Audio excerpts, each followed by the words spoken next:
Well, good evening, everybody. Hopefully people will pile in there. I've got Shoaib here. Now, if you don't know who Shoaib is, he is an absolute superstar. He's got a BMW with a Union Jack bonnet. I'm getting feedback back there. Why am I getting feedback?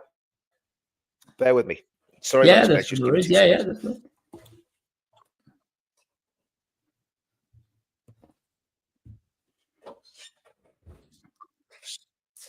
I think it's because I've got YouTube open there as well. Just bear with me. Okay, close that down. Sorry about the technical difficulties there, guys, but just right. Let's try that again without feedback. Anyway, so here we are. No feedback this time. I'm not hearing myself twice. It's bad enough hearing myself once, let alone hearing myself twice. Good evening, everyone. Hi, Bess. Hi, Martin. Hi, Marie. Hi, Claire. Good to see you all in. Try and get as many people to pile onto this tonight because we're going to have a very interesting discussion. I'm going to introduce Shoaib again. Shoaib's been with us supporting the movement. Shoaib, supporting the United Kingdom. What's your take on what we're doing with all that? Well, we'll talk about that in a minute. But Shoaib's been with us for a good long time now, about 2 years, I think. Is it probably 2 years? You've been doing I think I've been doing this for a while, and then correct, yeah.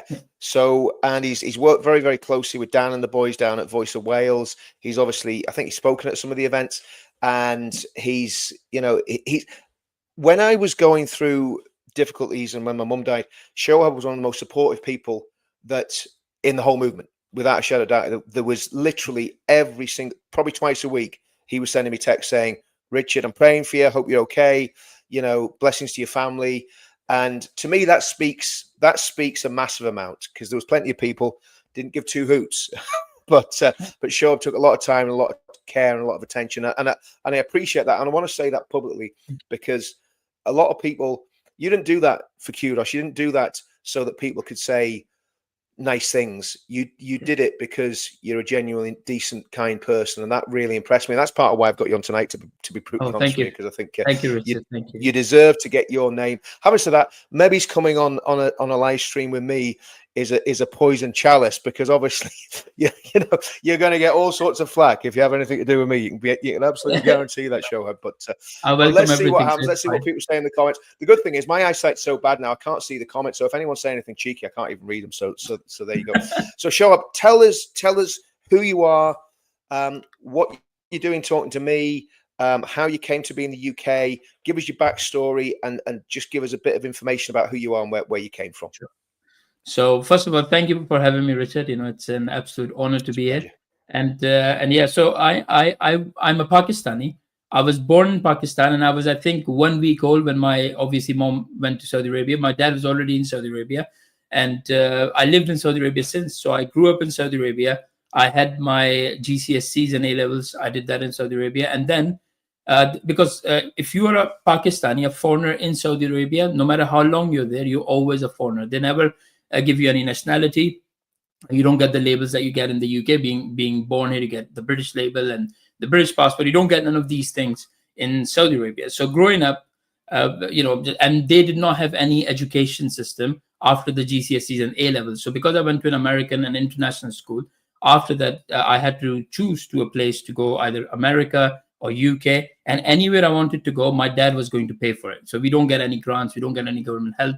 Like I said, being a Pakistani in a different country or a foreigner, you get no help whatsoever. So I had a few places to decide from. So I had Australia, I had America, Canada, and then I had London. So I wanted to come to London because of few things that has happened, throughout my life as I was growing up in Saudi Arabia. One of them was I used to come to London for my holidays, with my dad since 1992. I was very young. We used to come here. And I think it was the kindness of the British people. So when a guy like me, whose first language is not English, even my second language is not English, so I speak Urdu, then Arabic, and then I speak English. So for me coming to the UK, for us it was foreign. We didn't know anything. We did not know any system. Can I just stop you there? Can I just stop you there? Can I just stop you there, Shoaib? So you speak Urdu, Arabic, and English. All a little bit of English, yeah. Wow. So you're basically I think it's a polyglot. Is it? Is it polyglot that someone? Yeah, I speak. Yeah. Wow. Well, I mean, again, most of us speak English very badly. So, fair play to Shoaib. Like I said, and, I speak Arabic, Urdu, and a little bit of English. I hope people understand my English. You're not speaking. You're not trying Welsh yet. You're not going to dabble in learning I Welsh. know a few things. I wouldn't say it online, but I know a few things that I don't think it'd be nice for me to say those words. Well, knowing the Voice of Wales boys, you probably know all the swear words in Welsh. You know what I mean? So. No, they've been really good to be Sorry, honest. go on. Really that just impressed fine. me. I mean, like say, a lot of us struggle with the English language, let alone other languages. So fair play. Carry on with the story. I interrupted you. Yeah, no, that's fine. So, like I said, when I used to come to London, we used to go to London a lot. And as I said, we were here and we didn't know anybody. We used to come here as tourists. The thing that I noticed growing up, and when you're a child, there are little small things that even now at my age, I still remember those little tiny things that happened to me while I was in the UK. So I have, there have been so many, and I would say white British people in the UK who used to help me, help my parents. Like if we get lost on the tube, it's very easy. I know people living in the UK for 20 years and they still get lost on the tube, in the tube and the underground. So we used to get a lot of help from them. We used to go to Thorpe Park. They would help us. And just these small little things, and there was something building up inside me which I didn't even know, but subconsciously there was a lot of things that were building up inside me. So when the time came for me to decide if there was a country that I would want to choose, a country that I would go into and put my dad's actually hard-earned money into the economy and everything, so I need to go to a good place. And for me, I chose London. So I went to Brunel University, which is in Uxbridge, West London, and as I said, I came here.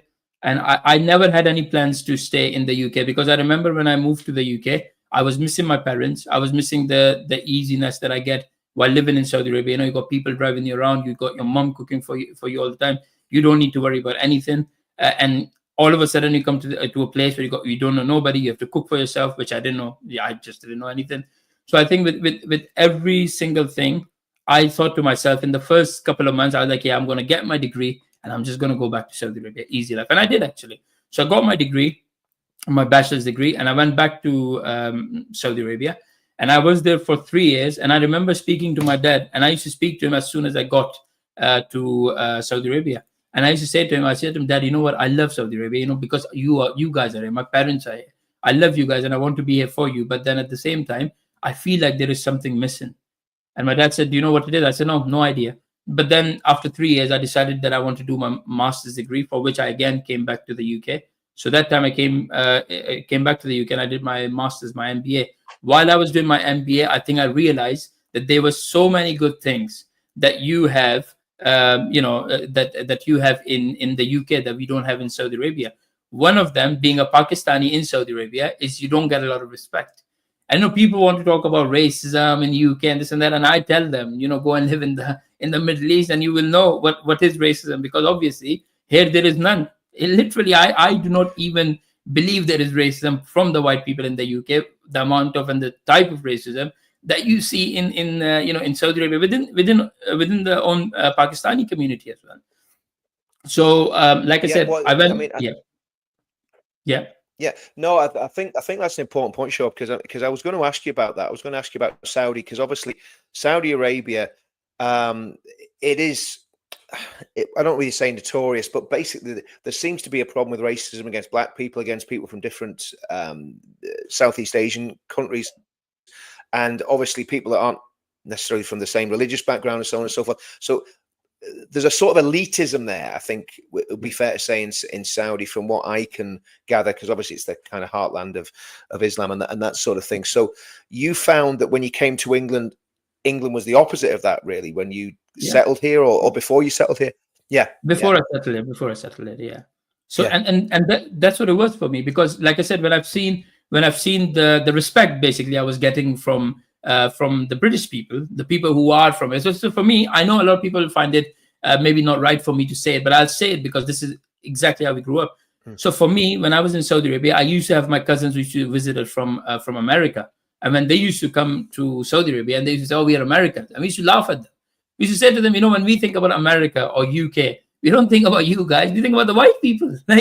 For us, you guys, we will never call. And when they used to say, oh, we're American, we used to actually make fun of them. We actively will sit there and we will make fun of them. We'd say, oh, look at the way you look. like, you know, you look worse than a Pakistan, and they're, you know, they're my cousins. And but this is how we grew up. But because this is the things that were happening to us in Saudi Arabia. But I am so glad that the Saudis have done, right, what they have done. Because me, I know now where I am. I know now who I am. Yeah, you know, I cannot be like, you know, like people. I've seen a lot of people saying that, oh, you know, I was born in the UK. I'm not Indian. I'm not Pakistani. I'm English. To those people, I say, you know, English. You will never be English. You know, you're lucky to be a British national. For me, again, people have asked about me as well. I will always say, for me, I don't want to be called British or anything. I just want to be called a law-abiding, a patriot to the UK, and I'm happy. For me, this is it. I don't need no labels. The thing is, for me, more than my words or anything, for me, it's all about the action. So I completed my master's, went back to Saudi Arabia, and I think I was there for 7 months. And I said to my dad, I said, you know what, I don't want to be in Saudi Arabia. And in Saudi Arabia, you're right, it is a birthplace of Islam. It is the most religious country that you probably have ever seen. But there was a lot of things happening as I was coming into the UK, and I you know, I've obviously kept in touch. My parents live in Saudi Arabia. The thing that I have seen and I've noticed now in the UK, that you've got a problem of you know, of extremist Islamists, of these Muslims. You know, I'm a Muslim myself, but I said, because I have not seen these problems 25 to 28 years of my life that I've spent in Saudi Arabia, never seen it. I went to international school, and let me tell you, go on. No, I mean, that's interesting. Thanks for letting me come in there, Shoaib. I mean, I think that obviously we know that Saudi is the birthplace of Wahhabi Islam, and in Pakistan there's the Deobandi, there's you know, there's quite a lot of extremism in Pakistan. But I think you're absolutely right what you're saying. You know, I think, if I can say it, if every single Muslim person in the country was like you, Shoaib, we wouldn't have nobody would be worried about Islam, because we're going, oh, well, this guy's really chill, he's really cool, he loves the country, he's not wanting to, you know, to turn us into you know, a theocratic state. He's, you know, you know, so I don't want that to come across in any way patronizing. I genuinely mean it sincerely. Because the reason I've got you on, I've got to know you, right? And I've got to we never really know anybody, like, but I've got to know you enough to say, this guy has a genuine heart. He's genuine. You know, you are what you are when nobody's looking, isn't that right? So at the end of the day, whenever you were contacting me when I was going through problems, you didn't know, like, you know, that I was going to talk about them. You just did them out of compassion and out of care. And again, I mean, I think this is the thing. So we've got a very real problem with extremism in the UK. There's no doubt about that. It's a real problem, and it's not. What do you think about this, Shoaib? So I mean, again, we'll go completely off script here, right? Let's just go where this conversation leads.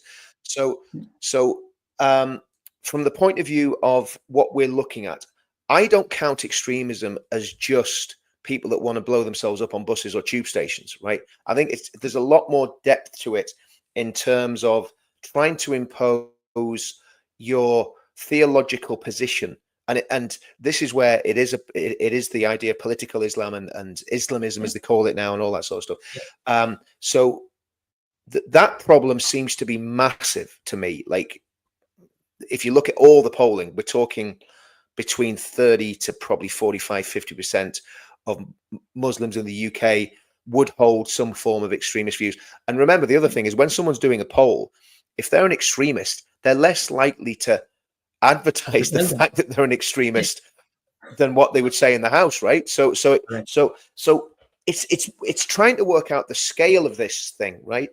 And obviously, you're not from within that community, because you come from Pakistan. You've been parachuted, and you're going, what the hell's going on here? Excuse my language. You know, what is all this about? I come from Saudi Arabia. I never lived in Pakistan. Saudi Arabia. Yeah, absolutely. Because that is a two different. No, you're right. No, that's absolutely right. So yeah, I mean, what do you think? What do you think is going on, and why is it going on?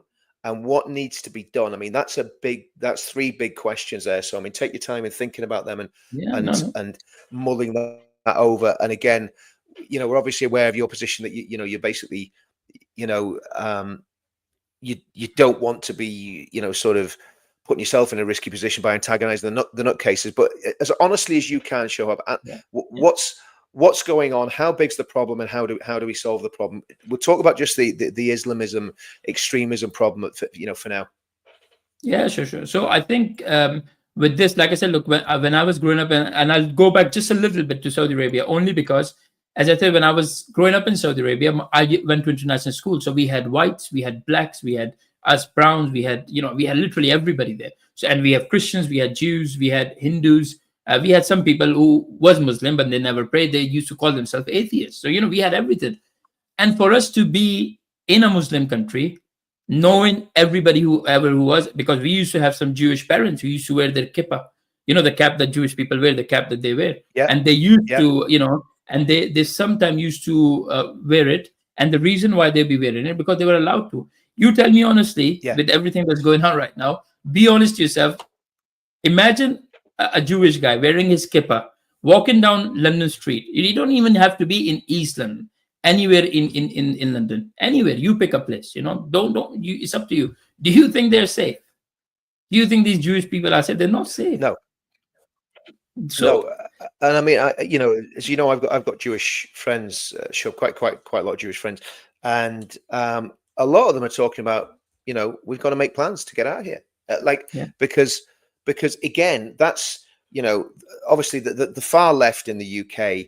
And if you get a chance to read Douglas Murray's latest book, Democracy, I think it's called Democracy and Death Cult, but he highlights a lot of this stuff. So the far left are the useful idiots, but the really dangerous threat to the Jewish people comes from Islamic extremism, and again, nobody's talking about that. It should be talked about on every single news program, every single TV show, and so. Yes, so in terms of, it seems that all efforts at de-radicalization fail horrendously badly. So once somebody's gone down that rabbit hole, it seems very difficult to bring them back. Now, in the Troubles in Northern Ireland, when people became terrorists on either side of the divide, got involved in the conflict. When they came to faith, right, they basically de-radicalized because they became Christians, right? So they said, actually, do you know what? I can't kill my Catholic neighbor. I can't kill my Protestant neighbor. I can't kill a policeman. I can't do this because it's not actually right. The Bible kind of forbids it and all that sort of stuff. Yeah. So when somebody comes to faith in a Christian way, it seems that they, go the opposite way. If they've been a violent man, they become less violent. And again, people slip from time to time. They make mistakes, all that sort of stuff. I'm not saying that, anybody does any of this is perfect. But it seems there's something, when somebody becomes a radical Islamist, that they go down one path that leads to destruction. So because obviously, how can you de-radicalize those elements of the religion when the imams and the texts are pushing them in that direction? What do we do about that?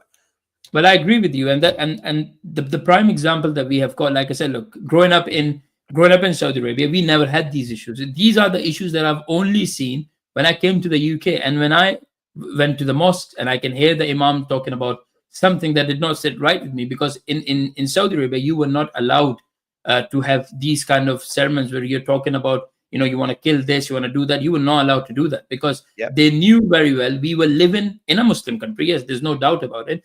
But we were living with people. There were a lot of Americans there at that time. A lot of British people are there. A lot of them used to work in my dad's company. A lot of them work in the companies that I worked in. So they knew this, and they knew, we should not be following something that, yes, it's in the text. Yes, you can see it in the text, but you, like I said, I call myself a progressive Muslim, and that is because I will pick only the positive things. And the second thing is, for me, my religion is very private. I was with the boys, Dan and everybody else, and while I was fasting in Ramadan, I will go out with them, and they'll be having their food and everything. And they said, "Oh, do you want to have something?" I'll just tell them, "Oh, I'm not hungry." I will never sit there and lecture them and tell them, "Hey guys, look, I'm fasting." This is not their problem. If I'm not eating, I'm not fast. If I'm fasting, it's nothing to do with them. So I'll just tell them, "Look, I'm not hungry," and that's it. Let's move on. I'm not going to sit there and say, "Hey guys, let me explain you this." there is no explanation needed, right? I'm doing it for myself, or I'm doing it between me and my God, and that's exactly where it stays. Yeah. So when you talk about Well, this, what's happening in, yeah, sorry, go. No, So I mean that's you know, the fasting thing. That's what Jesus said. He says when you fast, don't tell anyone you're doing it, because it's like, there we you go. know, you're doing it to get closer to God. You're not doing it to boast to your friends, say, oh, look how much I fasted today. You know what I mean? Yeah. So that's, you know, that's a very Christian, you know, virtue. This is a nice comment here. Show what a lovely and decent man. It seems that everywhere in the world is safe from Islamists except Britain. Very, very good comment, and I think you've summed up Shoaib well there. So yeah, Yeah. this is another. So in Saudi, in UAE, I mean, but of course Saudi wasn't always like that, was it? Because the Wahhabis held sway and literally did a lot of damage in pumping this stuff, and we still got the residue of that. So would you say under the new Crown Prince that's changed under him, or was it changing before he came to power? So it has changed a lot under his regime. Since he's been in power, everything has changed, and it has changed rapidly because he's not messing about. He has said very clearly to people, if you're not going to listen and abide by the law, you know, there are two things. They said we either deport you or we will put you in prison. But believe me, you don't want to be in the Saudi Arabian prison, because you go there, you're never coming out. Nobody knows what happened to you. Nobody knows where you are. There's no visiting hours. There's no, oh, I need my TV time. There's no such thing. So, you know, people would rather kill themselves if they were ever told you're going to go to a Saudi prison. They'd be like, you know what, life is over anyways, we might do it. So it did change, but there was a lot of problems that we had within the Saudi Arabia, because in Saudi Arabia, there were a lot of Arabs, a lot of Saudis. They are diehard fans of America.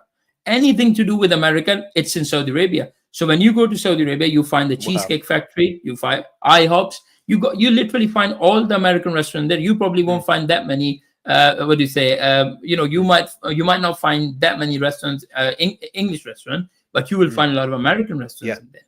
So, you know, this is one thing. And like I said, yes, it has changed rapidly. There was a problem. You're absolutely right. There was a problem. Even people like me, even Arabs who used to support America or used to say good things about Michael Jackson and things like that, we used to get called out, but it wasn't the authority doing it, right? So at the end of the day, we knew if there was if there were these lunatics coming after us to kill us or anything, we knew full well if the police find out, these people are done. There is no such thing as oh, they're going to be a trial. They're going to go through a trial. There's a chance they might come. No. You do these things, regardless of whatever religion you are going to get the harshest punishment there is, and that's why people don't do it. If you're telling me everybody loves the UK or America and Saudi Arabia, well, that is wrong. Not many people love it, but can they show it? That's the big question. There are many people who probably hate the Jews. There are many people who hate the Pakistanis, but can they show it openly now? No, they cannot. They have to be respectful. They have to abide by the law. This is where this is a really deep question now, right?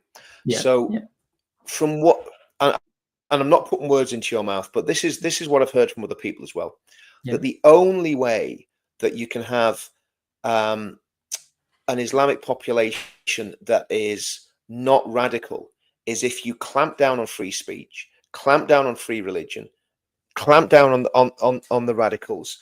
And obviously the problem that we've got in the West, and particularly in the UK, in a liberal democracy, that is absolutely goes against the grain. So when you've got groups like the Muslim Brotherhood, Jamaati Islami, I mean, who knows, whatever, you know, there are many here, all these groups.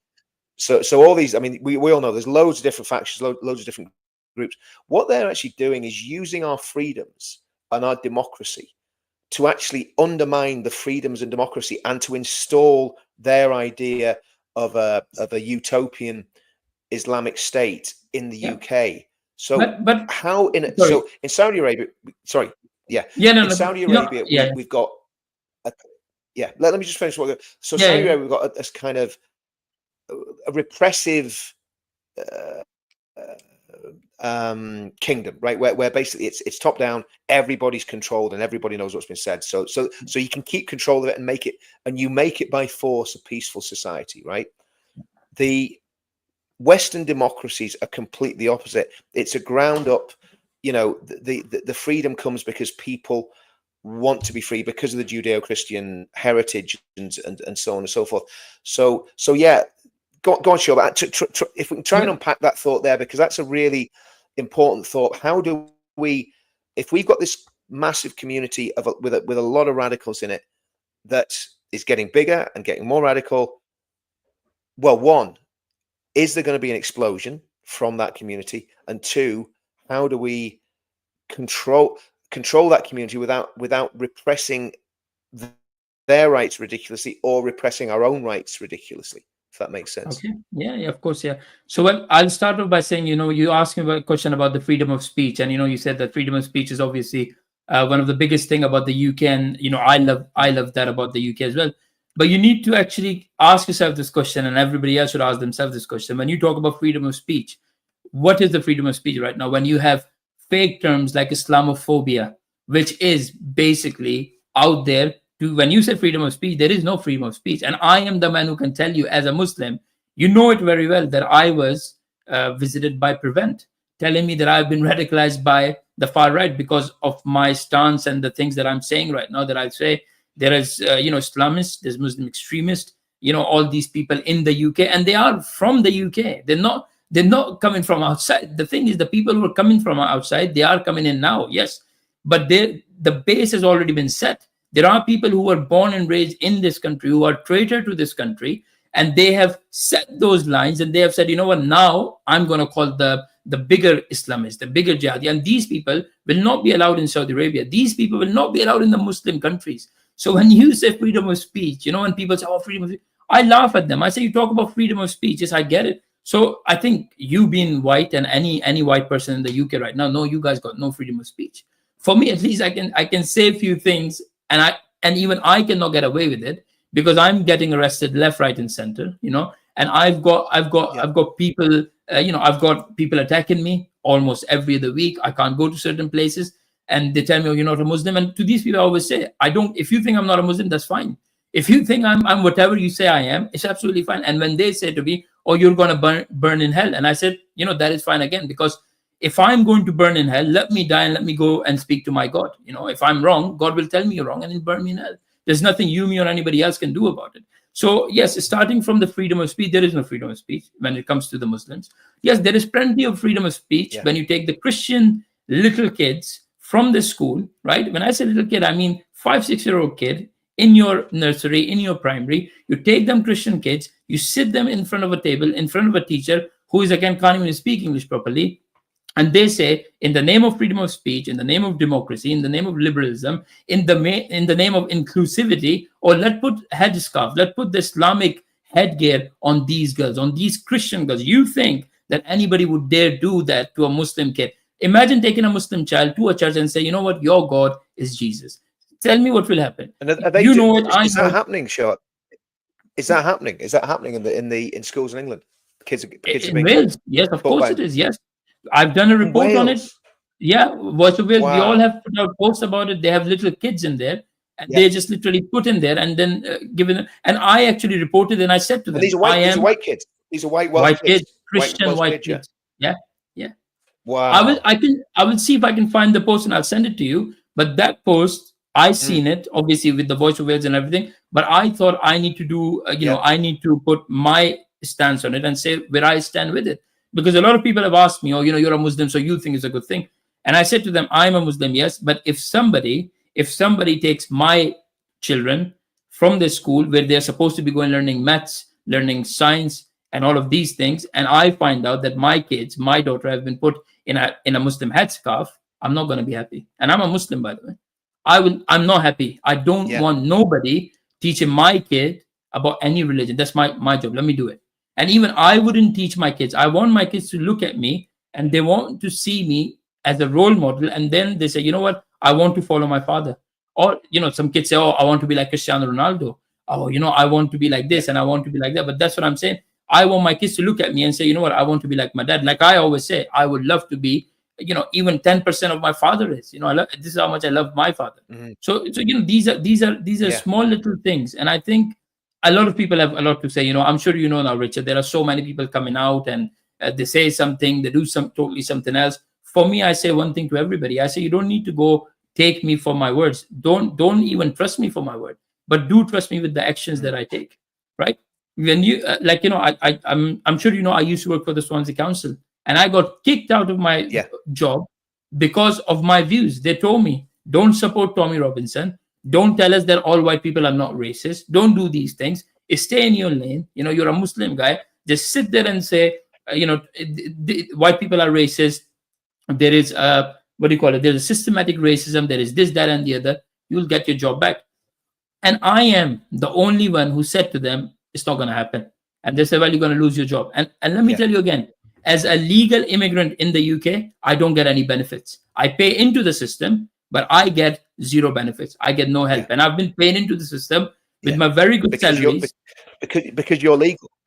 Yeah. Because I'm legal. I mean, what do you think about the what do you, exactly. What do you think about the illegals, Shoaib? I mean, obviously, you came here legally, legitimately. Yeah. You've worked hard. Yeah. You've done a university degree. You're qualified. Yeah. You're intelligent.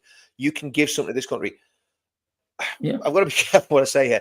But what do you think about these people that have basically, in my opinion, broken into our country, invaded the country, and then the government says, "Well done. You've won that. You've set foot on the shore. We've towed you in with the lifeboats.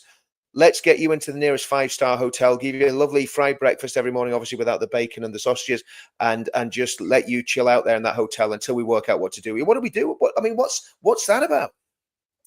So see, for somebody who pays £4,000 towards the Home Office for my extension visas fees, not only I am annoyed and I call these people criminals, they're breaking into the country. They shouldn't be here. And let's be very clear. For me, like, obviously, I'm not saying it's you, Richard, but this is my point of view. Obviously, you can disagree with it. But my point of view is when you see men, right, come in across these shows, which is only I've seen men, by the way, fighting age men above 18, above 16, 17, 18, and all these men coming in. And the way they react, the way they act, they can't speak English. They don't know nothing about the culture. The first thing they do as soon as they come out, they want to, want to call their own religion and this and that. So for that, I say, yes, they are criminals. But yes, I will, again, have a soft spot. If I see kids and if I see women coming in, that is fine. I get it. But we don't see that. Right? When people say, oh, this is racism, you're saying this. I'm not talking about the women and children because we never see women and children. All we see men coming in and all they will say, oh, yeah, the woman, my wife, my kids, they're in war-torn country. I'm here now. I'm going to call them up. It should be the other way around. If there is war, if there was war in the UK, I've got family members. I'll send them first. I'm not going to say, you guys hang on tight. I'm going to go get some help. No, I'll tell you, go get some help while I'll hang on tight. What kind of man are you to leave your, to leave your family behind and then you expect like, oh, you know what, we are here and we're supposed to be here. No, for me, they are criminals. And I have always said it. And, people have said to me, oh, they're coming from war-torn countries. How do you expect them to come illegally? And I have a solution for that because I know what they're saying. So the solution is very simple. The solution is when you are coming from your war-torn country, whatever country that may be, obviously, you can't take a plane to come directly to the UK, right? You have to go to the first safest country, which is, in a lot of people, is Turkey, it's Greece, Spain, it's France, it's, a lot of Middle Eastern countries as well. If you are there and you can pay somebody like £50,000 to get on a dinghy where you risk your life, where you risk everything, and then sometimes you don't even make it, you die in the waters. Why don't you go there then? Because in every Turkey and all of these places, there's a British embassy. If you are coming from a war-torn country, if you are here genuinely, then you got a problem. Why don't you turn up to the embassy, right? Let them know your problem. They're not going to turn you around because they know you're coming from a war-torn country. Yes, they might not send you straight away to the UK, but while they do their paperwork, they will put you in a safe place in that city, whichever country you're in. So don't tell me that you're going to turn up by paying £50,000, right? There is a documentary that I watched. There are a lot of people in Pakistan doing the same thing. It's like a business that they run, right? For these people, it's a business. So if you can pay that much, surely you can get your, you can get your address where you will live in, and you can let the people know. A lot of the people that I've seen here, they claim to be coming from Syria. They claim to be coming from Iraq. They claim to be coming from, from Gaza, from Palestine. And I swear to God, because I'm an Arab, I understand their accents. Like you understand a Scottish accent, Irish accent, British accent, Welsh accent. I understand their accent. And I remember being in one of these demos where there was a guy there and he was like, oh, I'm from Palestine and you should be ashamed of yourself. And I said, the way you're speaking, right? I think you're from Jordan. And he looked at me and he ran off because he came from Jordan, but he wanted to claim that he's Arab. I'm like, what the hell's going on? And the same way you see these lefties doing the same thing. It's just, it's like I said, it's crazy. And, for me, I know like, it's my opinion, and obviously I have an opinion, and there is no freedom of speech in this country anymore. But for me, these illegal people coming Yeah. in, they're straight up criminals. If you were not a criminal, Yeah. you will find a way to come to the country legally. I know personally family members who have come here, women who Yeah. were being abused in Pakistan, and they came here legally. They literally were given a flight from Pakistan to Dubai, and from Dubai to Heathrow Airport. And when the plane landed, the Home Office actually came into the plane to collect her and her two little kids, and they took them away from everything else, because they knew these are genuine people. And yes, it took her a couple Yeah. of months or a Yeah. couple of years, but look, this is the way to come in. So you can't sit there and tell me, a guy who have actually seen, known, and literally have experienced all these things. I have seen this every single time that I've taken a flight from Saudi Arabia. So there'll be somebody taking a flight from Pakistan to Saudi Arabia, a connecting flight from Saudi Arabia to Heathrow. And as soon as we land on Heathrow, and these are two Pakistani women, well spoken, they spoke English and I could hear them, and they were in a business class as well, right? Yep. They landed in Heathrow, and this is 2009. They landed in Heathrow, and I remember they start running around. They tore their passport up, right? And they were like, "Oh, we need asylum. We ran off. We ran off." They were flying business class, and even those people got to stay or not got to stay, I don't know, but they did came in through the Home Office. Why other people can't do it is beyond me. When you can pay 50 grand to come in illegally, right? You telling me you can't spend £4,000-5,000? I pay £4,000 to the Home Office every time I need an extension. So I don't know how these people can't do it. I mean, I think, to me, I think we're at a stage now where whatever shade the next government is, whoever we get, I mean, goodness knows there's that much drama going on with Reform and Farage, and of course we've got UKIP, we've got Ben Habib doing something, we've got SDP. This mishmash of different and to me, again, that needs sorted out. I mean, we need to have one party, but whatever that party is, it must stand on a ticket of deporting illegal migrants immediately. Just they need to work out a way to do it. That's up to the military and the police and the border force. They need to work together. They need to work a way out how to do it, and they just need to say, right, if you came to this country illegally, you're gone. If you come to this country legally, and like you, Shoaib, you're showing respect for the country, respect for the culture, you're integrated properly, you're welcome with open arms. If you came here legally and you're a groomer, or you're supporting terrorism, or you're supporting jihad or whatever, then you've got to go. I think it's got, and the problem is, and people going about the ECHR and this and that. Look, they managed to lock this country down for nearly 2 years during COVID. If you stepped outside your house at the wrong time, they'd nick you. People were getting helicopters buzzing people taking exercise swimming in the sea, right? So they can do it. They can do it, but there's a lack of will. And this is where. What do you think about Farage, Shoaib? Because I think Farage has a complete lack of will to basically deal with this issue as it needs to be dealt with. I mean, what's your thoughts on him? I think I've got exactly the same thought, But first of all, you're right that there are so many political parties now that you are just confused. And obviously, I'm sure the party that I support, and I support it very openly. But then again, Reform, I know they got a lot of followers, they got a lot of people, looking at them. But whatever they're doing right now, I think it is a bit of a weak stance from Farage, because I would say if there is somebody who want to get in power, he should be honest from the get-go. I know a lot of people say, oh, he's only doing this till he gets in power and then he's going to show his true colors.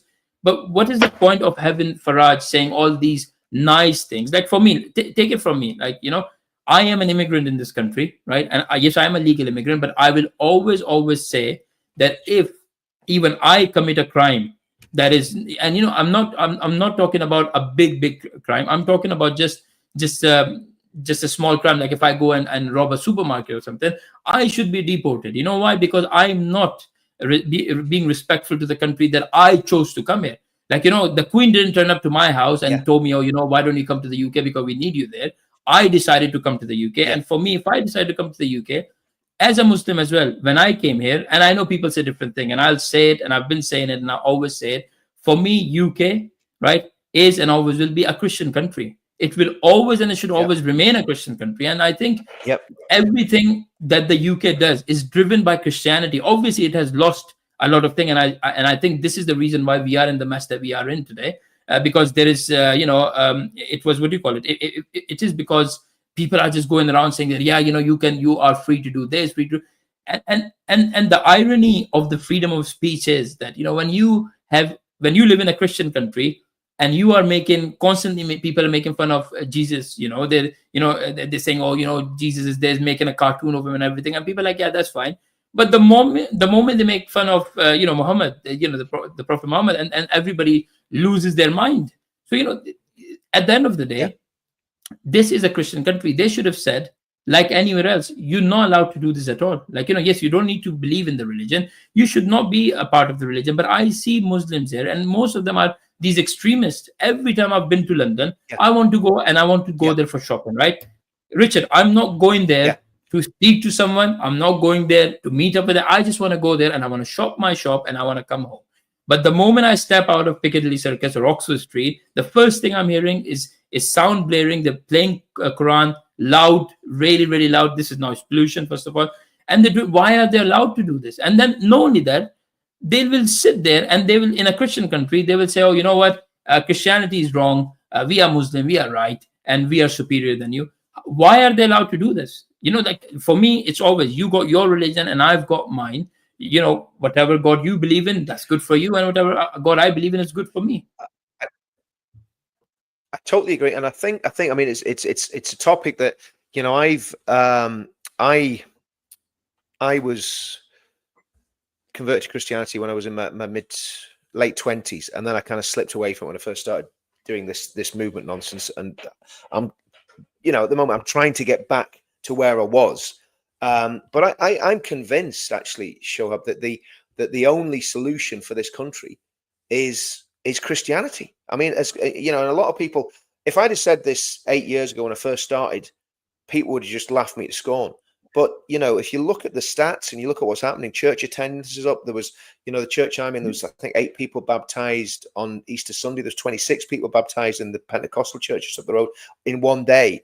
So I think what's happening, there's a few things happening. I think culturally people are realizing, hold on a minute, that book there, which I'm using as a mic stand, that's what I was asking if you read much. That book there by Tom Holland called Dominion. If anyone can get a copy of that, read. It's an amazing book, because what he does, he examines the whole of Western civilization from the time of Christ to the present day, and shows the massive influence that Christianity's. I mean, listen, if it wasn't for Christianity, we'd still be hitting people over the head with clubs, dragging whatever one we wanted off to our little village, and basically, pillaging our way through, through the country, like the Vikings did when they came over, and then they converted to Christianity.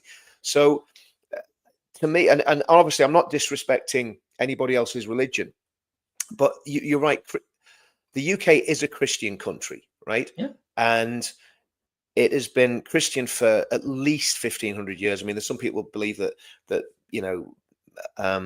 some of the very early Christians came here, about 50 to 100 AD. I'm not sure if that's true or not, but there's a lot of sort of legend around that. But the reality is, it's been a Christian country for a very long time. The Roman Empire was completely transformed by Christianity. And do you know what? I think what could actually save the country, if all these crazy radicals that are they're religious fanatics, they're absolutely crazy. If they want to get crazy about something, get crazy about Jesus, convert to Christianity, and use all that absolute aggression that you've got in your religion for Christianity, because you've got to do it peacefully. You've got to do it with love. You've got to love your enemies, and that would solve the problem overnight. Shoaib. And I'm not trying to convert anyone, but I'm just saying that would be, that would make a difference, because it's not like, kill them where you find them. It's love your enemies and pray for those that persecute you, which is well, let's just get it right. I mean, I've had some experience of enemies in the last few weeks and months, and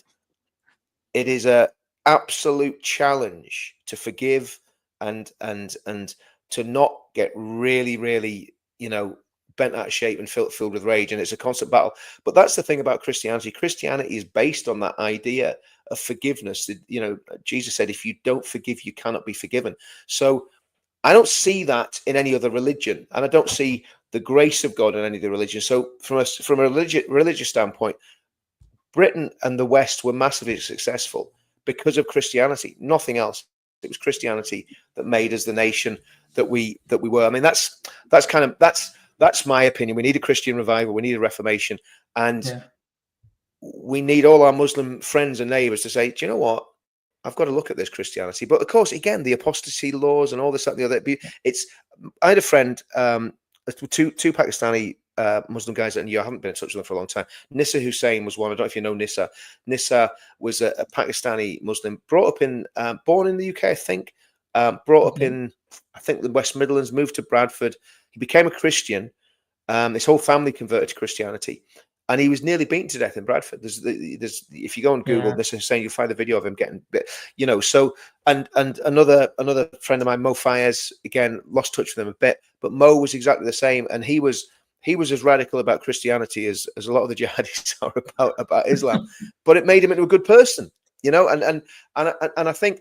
I know that's a bit of a pipe dream, and people will be looking at this video going, "Oh, Richard's off about religion again," But I'm convinced that that's the solution to our country's problem. Yeah. But what do you think of that? So, what do you think of that?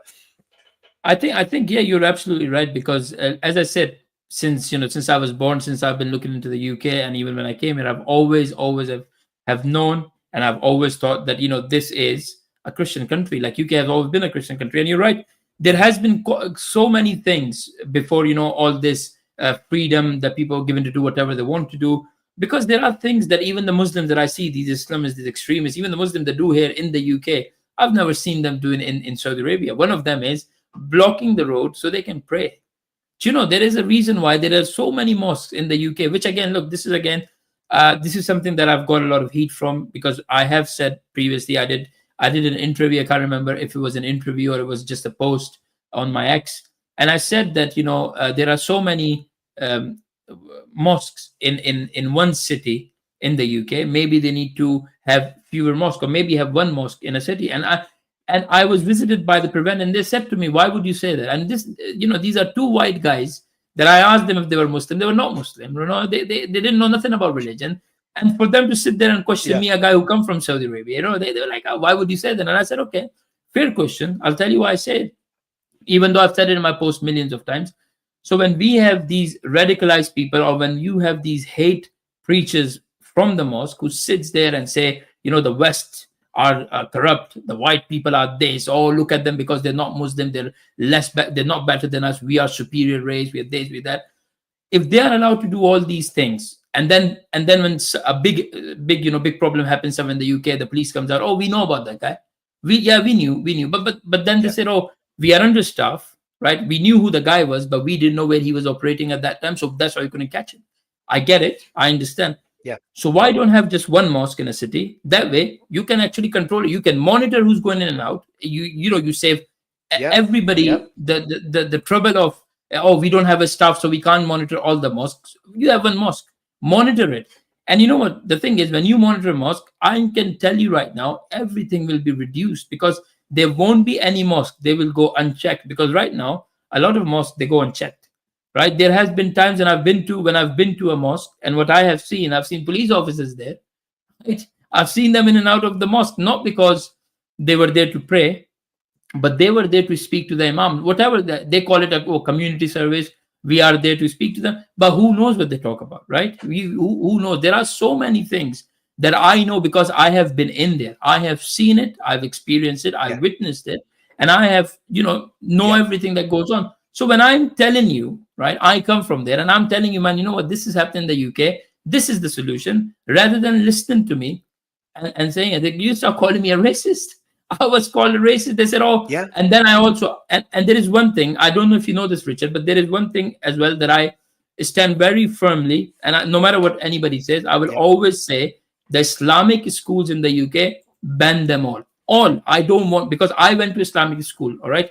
In that Islamic school, I went there for 4 years, between the ages of 11 and age of 16, where I used to go there. I got sexually harassed there for 4 years, right? 5 days a week. The teacher there, they used to sexually harass me. And to get away with the sexual harassment, every time when it's my time to go home, they used to beat the living hell out of me. So if I were to go and complain and say, the teacher have done this. This was in a Muslim school. This was in a Muslim school. Yeah, it's a Muslim religious school. There was a Muslim school where they teach you Quran.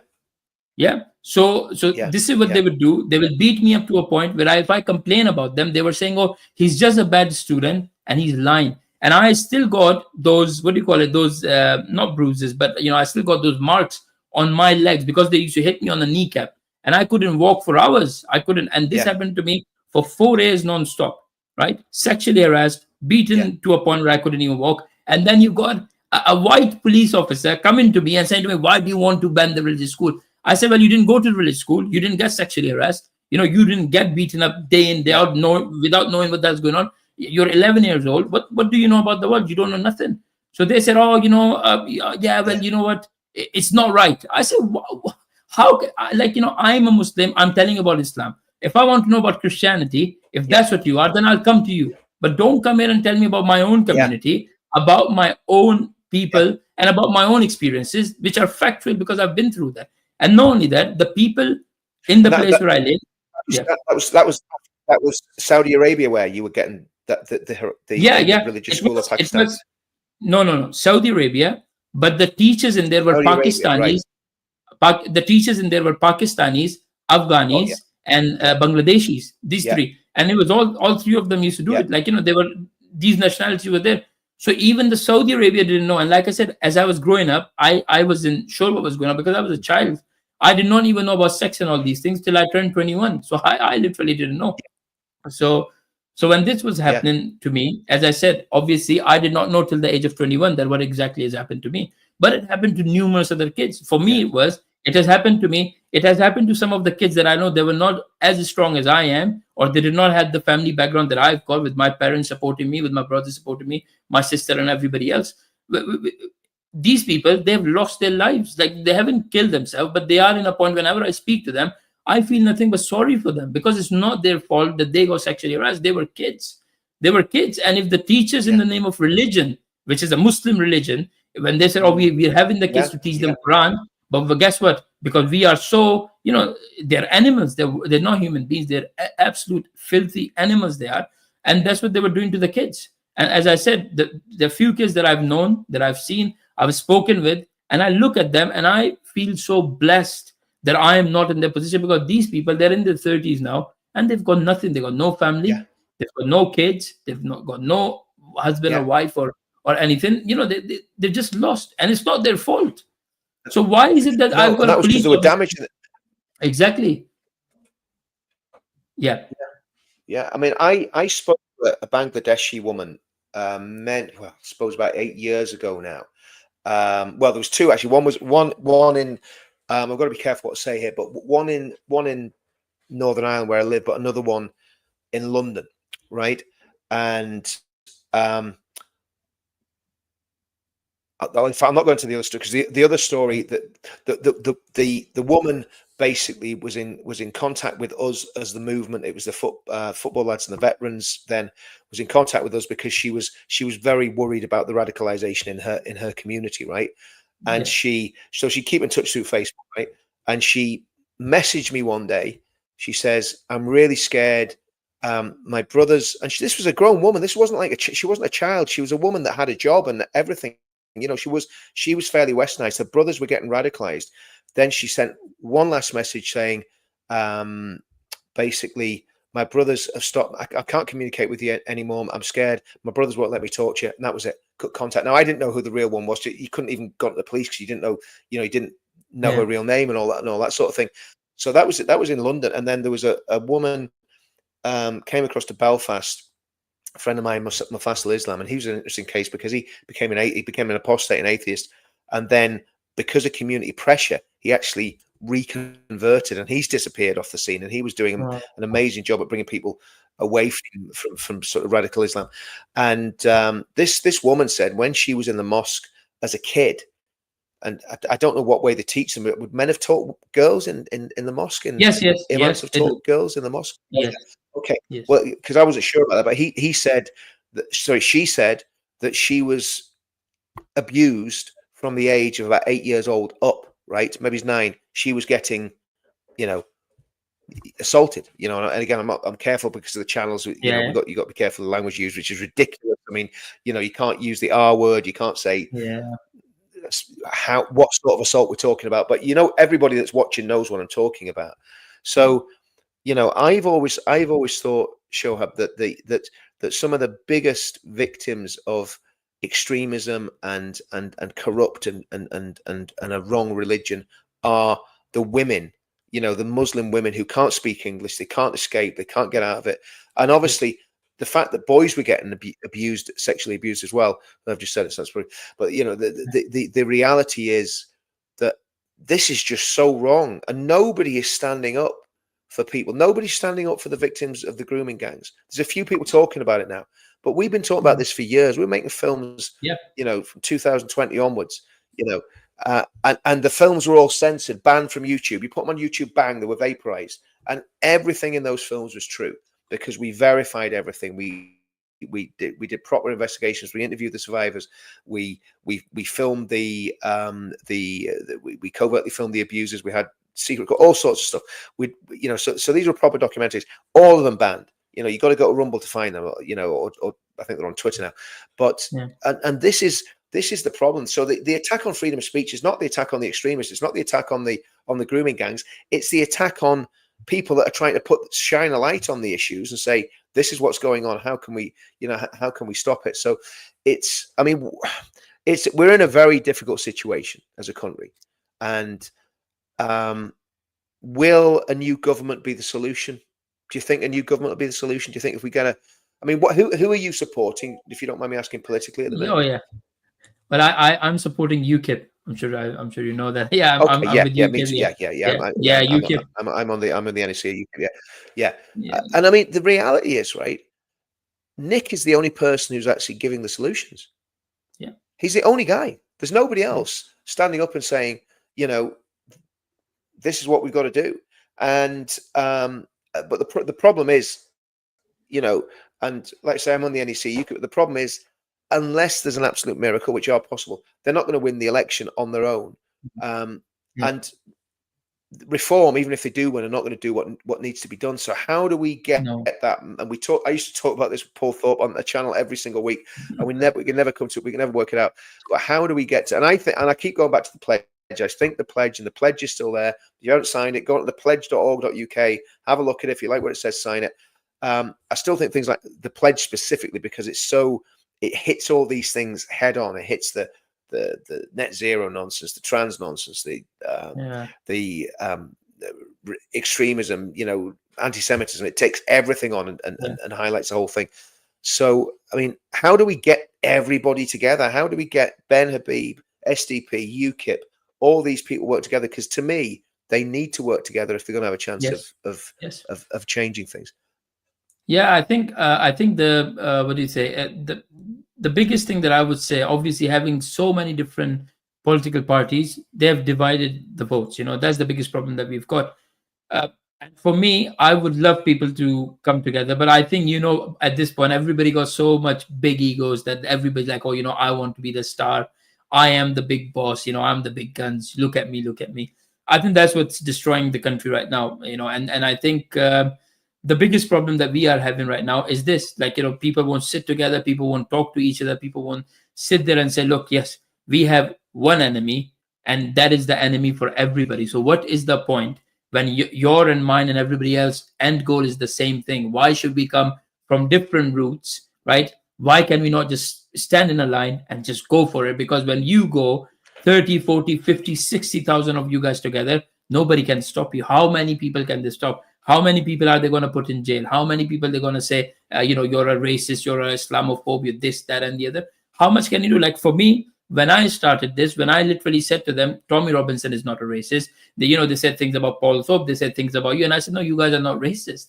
And when they said, oh, how can you say that we are telling you racist? Well, I said, I can say that because I've met the guys. I've met all of them. So I can tell you they're not racist, because if they were racist, I would be the first one that should encounter racism, because I'm not even born in the country, and they can tell it straight away that I'm not from the country. If they were racist, I would be their first target, but I haven't been a target. And that's the biggest thing.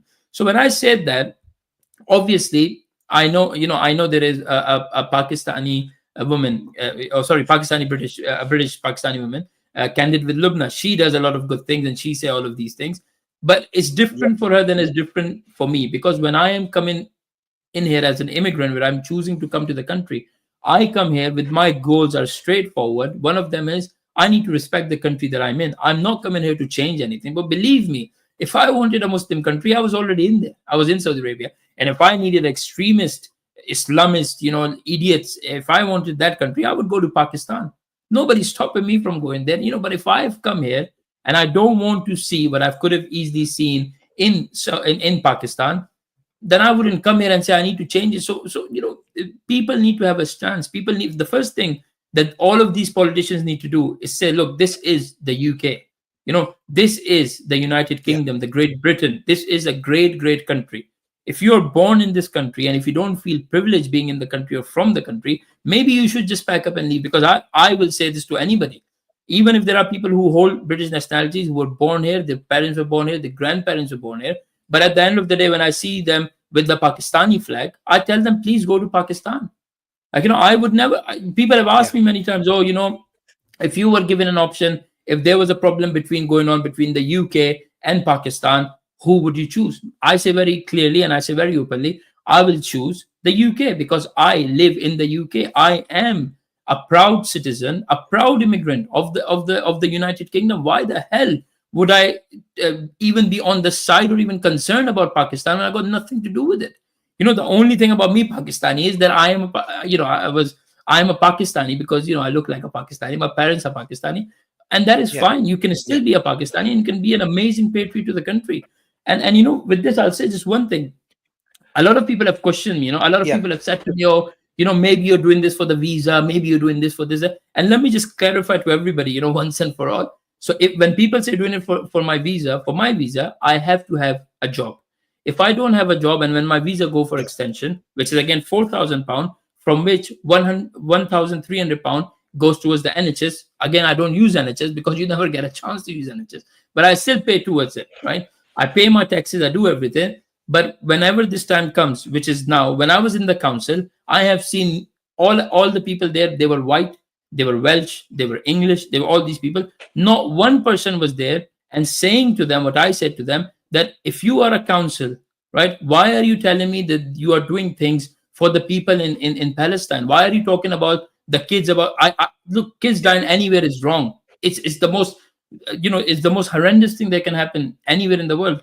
But when you have your own people in Swansea, you have your own kids, because I used to work in the education department, and I used to get calls weeks before the summer holiday, where we have parents calling me and saying to me, oh, is there a way that the council can give us some money so we can feed the kids? Because these kids rely on the free meals that they get in the school.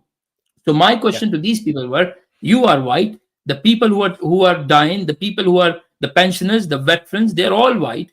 Why so much? How can you be such a traitor to your own people? Leave the government out of it.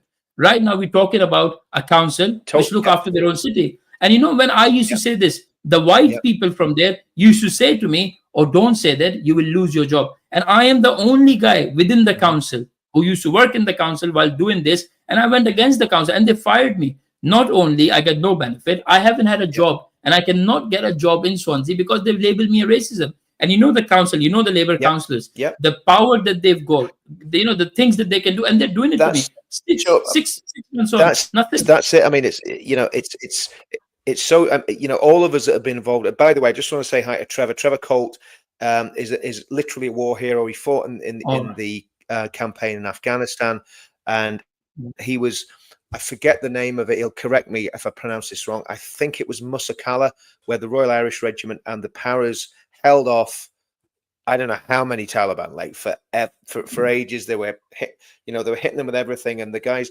So Trevor, thanks for coming on the channel. And if you're getting a compliment from Trevor, he's a good guy. And if you're still watching, Trevor, I don't know if you're still on, but yeah, give us another comment there so that we know you're on there. And get in touch because I am involved in politics. I'm involved in UKIP.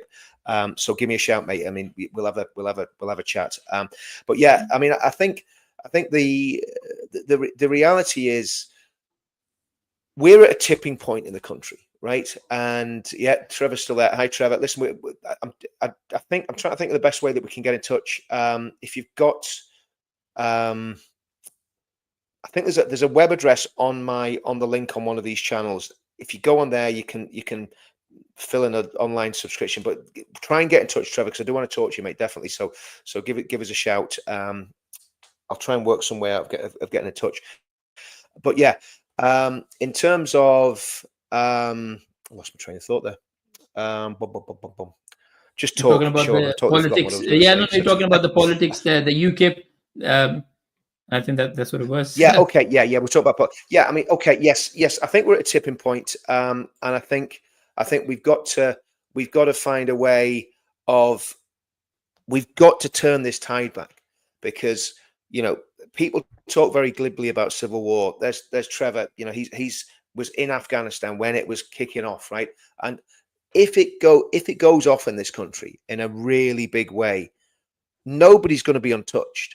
It'd be the biggest tragedy that Britain's seen, probably worse than the Second World War, First World War, probably as bad as it was, going back to the English Civil War. Maybe, this is what's at stake. It is what Douglas Murray calls it a civilizational moment, right? There's something is going to have to give.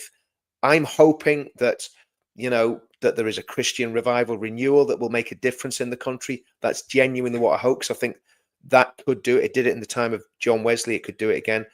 But we're at this tipping point. I know what I think we need to do. I think we need to get more Christian as a nation. We need to get more patriotic as a nation. We need to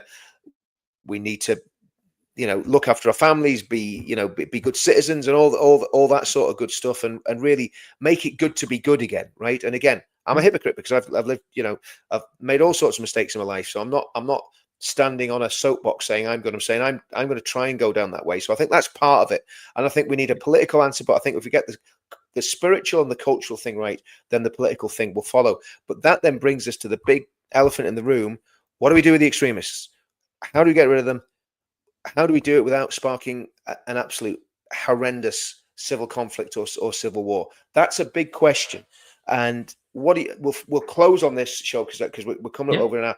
But give me your solutions to the problems that we basically got. So I think with the extremists, the easiest solution is if they are illegal, we should not be dealing with them. End of. They come here illegally, they are illegal, no matter whatever they claim in asylum and whatnot. But if they come here illegally, they need to go. This is literally, that is your 40-50% of your problem solved right there. And then you have people who are British citizens but then we start with the people who got dual nationalities. Like, Pakistanis, they got a Pakistani passport as well as the British passport. So you need to single these people out first, and you need to check their loyalty where they stand. And the loyalty is the easiest way to check out. You just need to see how they speak about UK, how they speak about Britain, a country that they were born in, that they were raised in, they were given so many opportunities that people like me won't get it in Saudi Arabia. So for me, that's what I said. If you don't think it's a privilege to be born in the UK and call yourself a British citizen, you need to leave. You shouldn't be here. You need to pack your bags and you need to go somewhere that you call it home. So dual nationals, same thing. If they have committed any crime that they should not be committing, let it be drugs, let it be harassing people, and deport. If they got dual nationality, exile, deport, strip them of their British citizenship. We don't need them there. And then it comes to people like myself who are legal immigrant, and then you need to monitor them. If you feel like the loyalty stands somewhere else, like you see a lot of people say, "Oh, I'm in the UK for 5 years, 6 years. I'm going to get the passport and I'm going to go to America." Oh, why are you waiting to get the passport? Just go to America now. We're not stopping you. We don't want you here. And like I said, I say this as an immigrant. Like, it's not even my country, but I'm telling these people from my own community, you don't like it here, please leave. And I'll pay for it. I don't even have no money, but I'll still find a way to pay for them to go one-way ticket. I'll do that as long as I know I don't need to deal with them anymore. I'll do anything. I agree. So, this. And listen, it's not just Muslims or migrants that don't want to be here. If there's any lefties that don't want to be here and hate the country, well, do you know what? You guys seem to love Gaza. Trump's going to rebuild Gaza. You can go and labor on a building site in Gaza, especially if you're some sort of trans or gays for Palestine. Go to Gaza, see how it works for you. Work on a building site in Gaza. Just don't go too high up when they're building those multi-stories, because you never know. You might just get tipped off one of the high buildings. You know what I mean? But I mean, the reality is that we need serious solutions. We need serious people with serious solutions. And you know, it's this is the thing that's maddening about it. Trevor, I was just thinking there, mate, probably the best way to get me is if you're on Twitter, go onto my page on Twitter, Richard Inman, and just DM me through Twitter. That's going to be the best way, because otherwise there's going to be too much faffing about. If you do a submission through the website, you know, if it's not working right for whatever reason, so go to Twitter, get me on Twitter, mate, and send me a DM, because I'm going to try and do more live. So if you want, mate, I'll get you on the channel. We can talk about Afghan and all that sort of stuff, because I think that'd be an interesting stream. Sorry, Shoaib, it's your show. I just want to chat to Trevor about. It's all right. Don't worry, it's fine. Okay, yeah. No, I'm not on Instagram. Well, listen, there's got to be a mutual contact. We've got Trevor. We'll get it sorted, mate. You know, yeah. I might even what I might do. I might leave an email address that everybody can spam in the comments, so that so you can get me that way, mate. Yeah. So we'll work something out anyway. But yeah, I think what you're saying is absolutely right.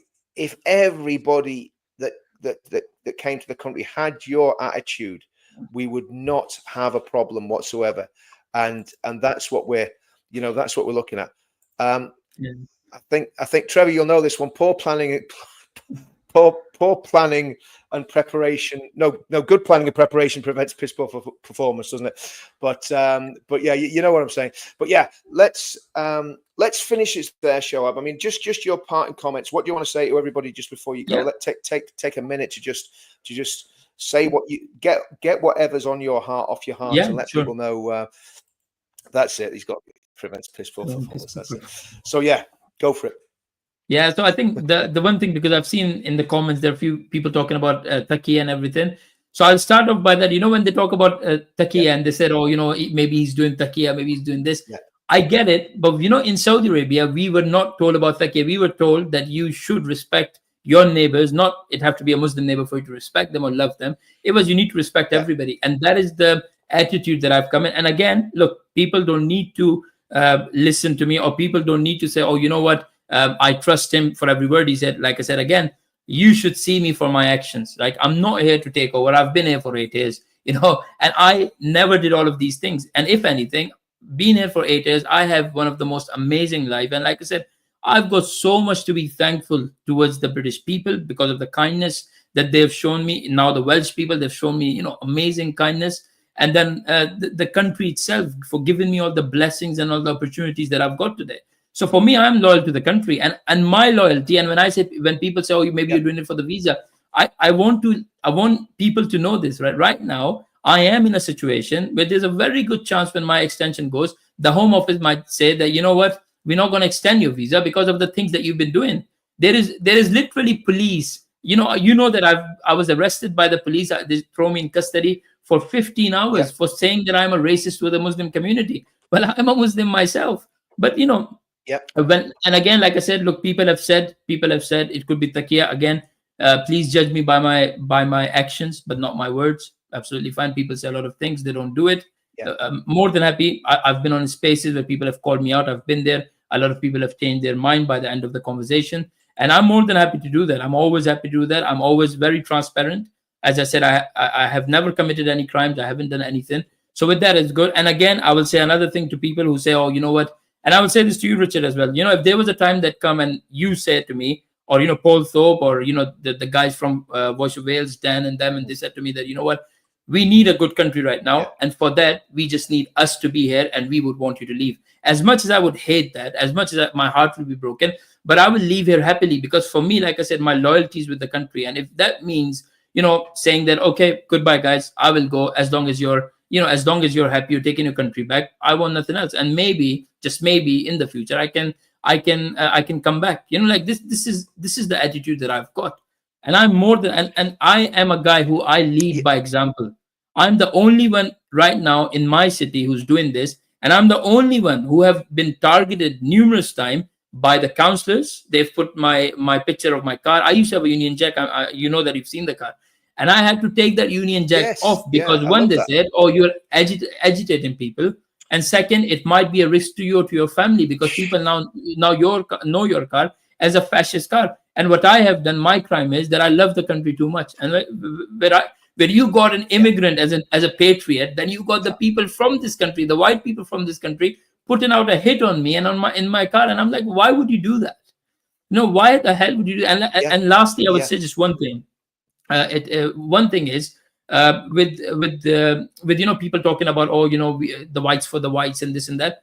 I was in the council, and as I said, everybody that I work with were white women, white men.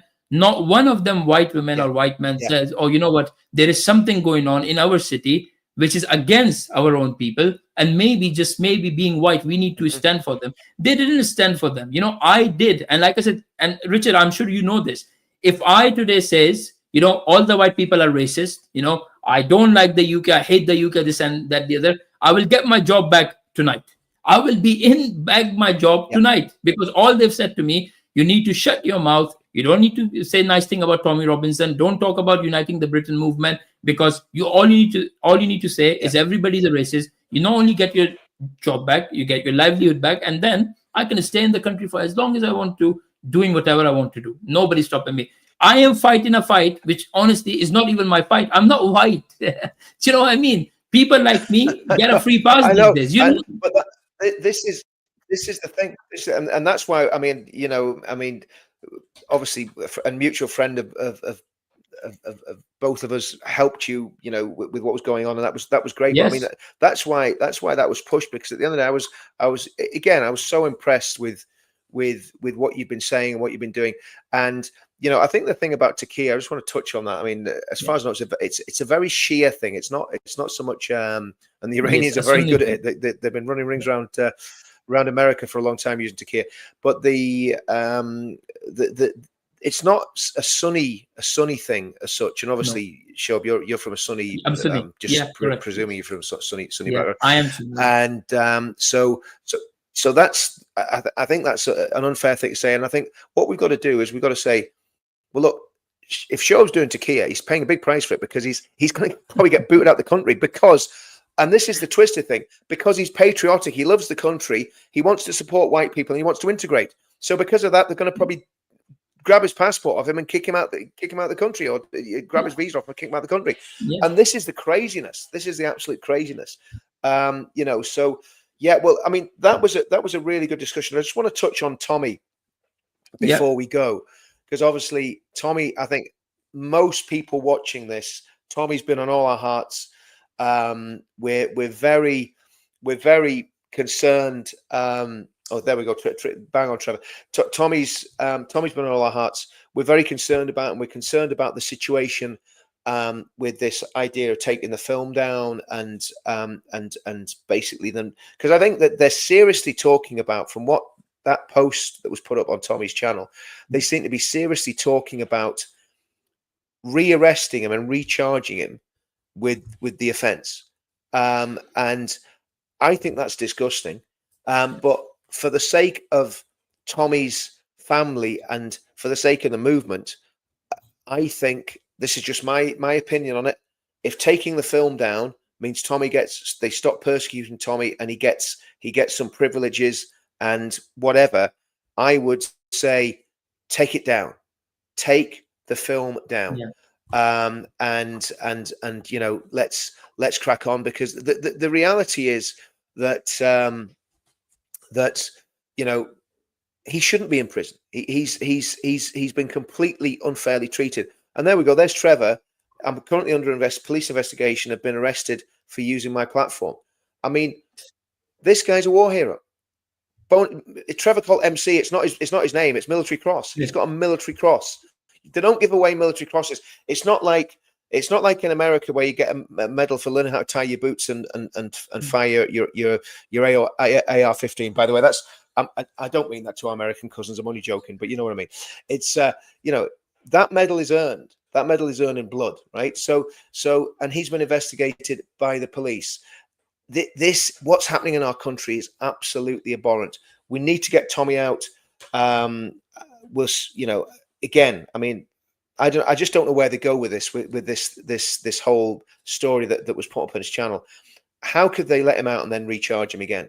I mean, to me, it's just absolutely abhorrent. And what are your thoughts on Tommy there, Shoaib? And then we will definitely close on this. Guys, by the way, Thanks everyone for watching. 279. It's not bad. I haven't done a live stream for a while. I haven't really advertised this. I'm going to do another live stream with Richard from Jeff Taylor's channel. He's going to be talking about AI. And he's done a lot of digging into AI. It's going to be a very, very interesting podcast, but I'll advertise that later on. Tell me what your thoughts on about Tommy, Shoaib, and then we'll wrap it up. Yeah. See, for Tommy, obviously, everybody that from my community, I've always said, oh, Tommy is a white racist, he's a supremacist and white supremacy and all of these things. So for me, because I've got a brain, I like to do my own research. So I went online and I thought, I'll have a look, see who this guy is. And I was very blessed to have actually met Tommy. So when I've met Tommy, I've asked him a few questions. And one of them, the question was like, what do you think about me being in the country? Because all I was told, he hates all the Muslims. He don't want nobody in the country. So he did ask me, he said, okay. So I said to him, look, I'm a Muslim Pakistani immigrant in the UK. So he asked me, did you came here by boat or did you came illegally? No, I said, I came through Heathrow Airport, so I came illegally. He said, okay, you got any criminal record? Have you done anything since you've been here? I said, no, nothing. I've been here since 2008 and I have no criminal record. I've absolutely got no run-in with the police. I've worked good. I got a good job and everything. And he said, why would I have a problem with you? Like, what is it that you're trying to ask me?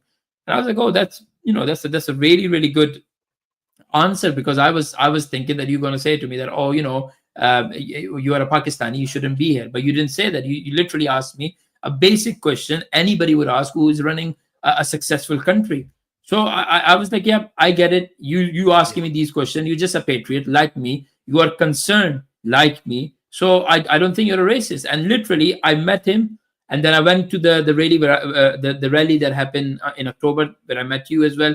And all I did, I observed what was going on, and I just came back and I reported it. And I said to them, I said, I am actually amazed to see so many white people, and none of them were racist. And not only that, the people who were holding the event, which was you, Liam Tufts, and all of these, everybody, Paul Thorpe, and everybody was there. They were saying if anybody was to be racist or in any way said anything, related to racism, you are going to get kicked out, because this is something we will not tolerate. And for the mainstream media the next day, and literally the next day, the mainstream media is saying that, this is the fascist rally and this is, and I was like, I was there. I was literally in the middle of all these people.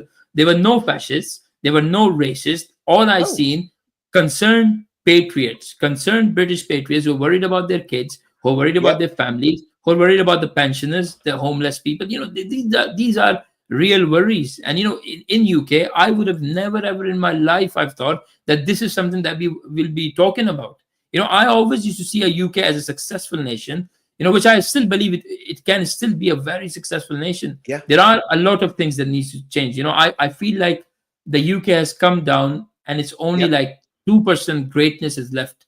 And this 2% need to come up to, a higher percentage where we can sit here and we can say, no, it's not Britain, it is Great Britain. So say it right.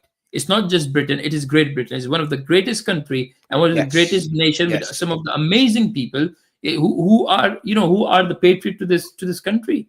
And I think that is the only thing that I would like to hear and I would like to listen to. And like I said, I'll be very proud when I'm out and about and people say, oh, hey, you're a Pakistani. I said, yeah, I'm a Pakistani, but I'm a citizen of the UK, and I'm an immigrant to the UK, and I'm really proud of it. There's nothing else I would want in this world.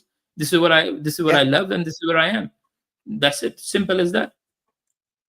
I don't think there's anything else anybody could ask. But like I said, for me, totally. I've been given so many. I think No, absolutely. I mean, and again, this is the whole thing. But this is why it gives me hope when we're chatting, because. But that, by the way, that's for before anyone accuses me of grifting. That's for Lee Sainsbury. Lee, I have this on Counter Media. I think I'm going to be able to do super chats soon. But at the minute, I don't know how to do them because I haven't worked it out. So if I'm a grifter, I'm not a very good one. But yeah, so if you dive on that link there, Lee, on the PayPal Counter Media link, if you want to, give us a few quid, that'd be greatly appreciated, brother. That's very, very kind of you. But like I say, I'll work out how to do the super chat. That's going forward, but at the minute, probably PayPal is the best bet if you're on PayPal, mate. But and again, I do appreciate the offer. That's very, very, very kind. Well, look, let's wrap it up there, Shoaib. I mean, thanks for coming on. I mean, it's been a good live stream. That's an hour and a half. That's an hour and a half we've been going. It was the sun was beating through the window when I started doing this, and now it's pitch black. I'm going to have to get the torch out to get myself back into the house. Do you know what I mean? Because this is I'm going to get a sign saying doghouse. This is the doghouse that I do my live streams, and I'm in the doghouse. The man cave. So that's what my brand. My brand is going to be Counter Media, the doghouse, right? So thanks, Trevor. Let's talk about getting you on, and even if the old bill are after you, mate, let's talk about that. Let's get you on and basically get you get you sorted out and see if we can help out. Actually, definitely get in touch, because if you're getting heat, we've probably got legal people we can put you in touch with. So we did that for Shoaib, so we'll try and do it. Thank you so much for that, Richard. Trevor, if there's something going on there. So it was very helpful. Thank you so much. Yeah, it worked out all right. Yeah, we got that. Yeah, that all went. Yeah, all right. it did work out really good. Yeah, still waiting for the answer. Yeah, it was good. Thank you. Okay, well, yeah, I mean, I think it was better than the other outcome you were looking at, wasn't it? You know what I mean? So let's crack on, guys. Everyone, thanks for watching. Do me a favor, if you're not already subscribed to Counter Media, dive on over to Counter Media and subscribe to Counter Media. If you just stick it into YouTube, I think it says Counter Media UK or something, but you'll know it. You'll see the logos, little logo with a C in it. And I'm going to try and build that channel up, because what I want to do, I want to have Counter Media having lots of diverse, different people on it, different conversations. Diversity isn't our strength, but it's good to have a diverse amount of people on the channel, basically giving different opinions. And the reality is, Shoaib, you're a legend. All the ladies were wanting to see you in the Superman outfit. So I think for the women that next time Shoaib comes on, we'll get him in the Superman outfit. But I've got to give you a warning, right?